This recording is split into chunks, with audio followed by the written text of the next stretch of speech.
I started on the railway on the 1st of April 1985. To be fair, I didn't think I'd stay there, but it was such a good crack and a laugh, and it was so much fun that I really enjoyed it, and I'm still there today.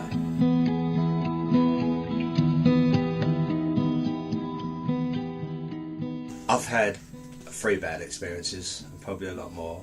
I've had 3 people jump in front of my train.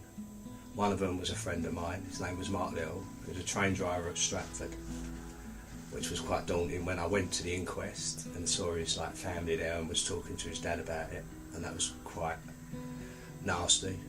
I'd had it. I was quite clearly had what I think they call it post-traumatic stress disorder.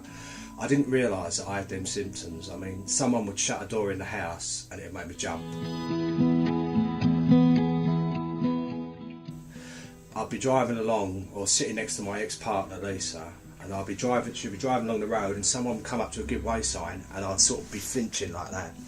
And I didn't realise that that was what I was suffering at the time. It was new to me, and it quite clearly affected her as much as me.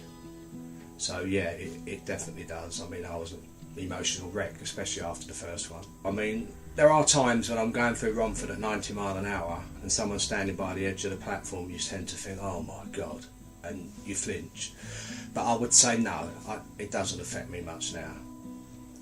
The first one I really had was such a bad fatality that the other 2 sort of paled into insignificance because of the violent nature of how it happened. This bloke had jumped and landed on the windscreen of my train and was stuck there.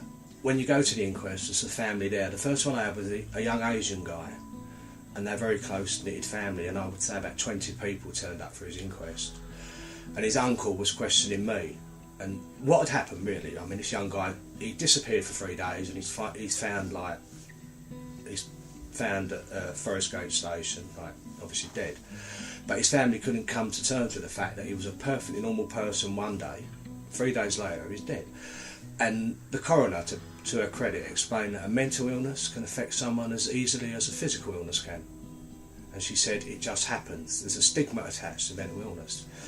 But his uncle couldn't believe it, and they were saying he was chased down the station by a gang of white thugs and it was a racistly motivated attack. Well, he didn't. He jumped on his own. I saw it. There was no one near him. But from the family's point of view, I can perfectly understand how they would want to get to the bottom of a 24-year-old guy being perfectly normal on Sunday and 3 days later having killed himself. So I did understand how it felt.